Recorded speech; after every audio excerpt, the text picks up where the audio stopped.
10 नवंबर 2020 मंगल BA first sem Hindi optional class में आज आदिकाल की तीसरी परिस्थिति धार्मिक परिस्थिति के बारे में चर्चा करेंगे। तो प्रिय विद्यार्थियों, धार्मिक परिस्थिति अर्थात धर्म को लेकर किसी भी काल के बारे में पता करना है, जानना है तो उस काल के परिस्थिति के बारे में देखेंगे तो उस समय हालात, समय, वातावरण कैसा था ये पता चल जाएगा। तो पिछली कक्षा में राजनीतिक और सामाजिक परिस्थिति को देखने के बाद आज धर्म को लेकर आदिकाल में धर्म किस प्रकार था, उस समय की धर्म की स्थिति क्या थी, ये आज हम देखते हैं। तो धार्मिक परिस्थिति, धर्म का प्रारंभ जो है ईसा की 7वीं शताब्दी के पूर्व ही पूरे देश में धर्म का वातावरण शांत रूप से था और सद्भावनापूर्ण था। 6ठी शताब्दी में भक्ति आंदोलन तमिल क्षेत्र से उदय होकर कर्नाटक और महाराष्ट्र में फैल गया। एक और बौद्ध धर्म का पतन हो रहा था तो दूसरी ओर अलवार और नयनार संतों का उदय हो रहा था। अलवार संत 12 और नयनार 63 संतों ने भक्ति का विकास किया और दक्षिण भारत से उत्तर भारत में भक्ति को लेकर आ गए। तो भक्ति आंदोलन दक्षिण भारत से उत्तर भारत में लाने का श्रेय रामानंद को जाता है। उत्तर भारत में भक्ति आंदोलन 13वीं शताब्दी में आई और रामानंद के शिष्य कबीर, रायदास, पीपा सेना आदि भक्ति संतों ने द्रविड़ भक्ति के माध्यम से रामानंद और एक और जैन धर्म और शैव धर्म का आपस में टकराव प्रारंभ हो गया। दोनों में प्रतिस्पर्धा का दौर चल रहा था। राजपूत अहिंसा में विश्वास नहीं करते थे और अतः शैव धर्म में ये दोनों शैव धर्म को उन्होंने बढ़ावा देना प्रारंभ कर दिया। तो राजपूत के कारण ब्राह्मणों का खूब बोलबाला होने लगा। अपनी शक्ति क्षीण होता देख बौद्ध धर्म अपना रूप बदलकर महायान शाखा में बदल गया और जिसमें उन्होंने मंत्र, जादू टोना इसका प्रारंभ कर दिया।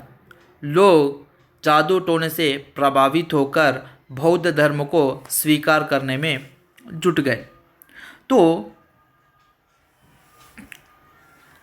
कई प्रकार के धर्म में बदलाव प्रारंभ होने लगे और भ्रमित जनता को नई दिशा प्रदान करने के लिए उस समय शंकराचार्य, रामानुजाचार्य आदि संत सामने आ गए।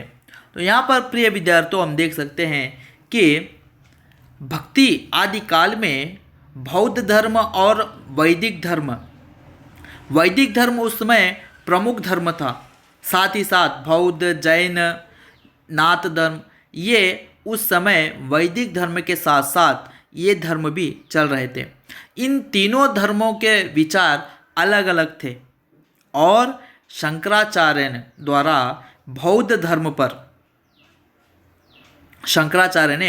बौद्ध धर्म के ये जादू टोने ये इस प्रकार उन्होंने उस पर कड़ा प्रहार किया।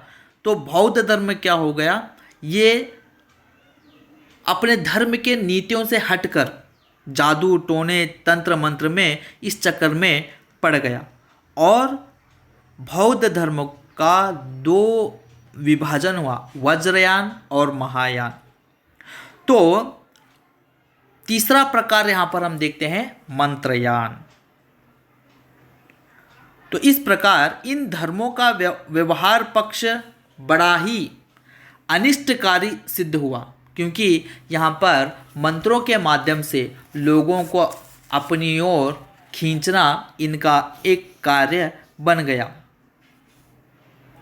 यहाँ पर संप्रदायों में अलौकिक शक्तियों का प्राप्त करना और उनके प्रदर्शन करना, सिद्धि लाभ के लिए गुप्त मंत्रों का जाप करना, ये अनेक क्रियाएं बौद्ध धर्म के विभाजन के बाद प्रारंभ हो गए।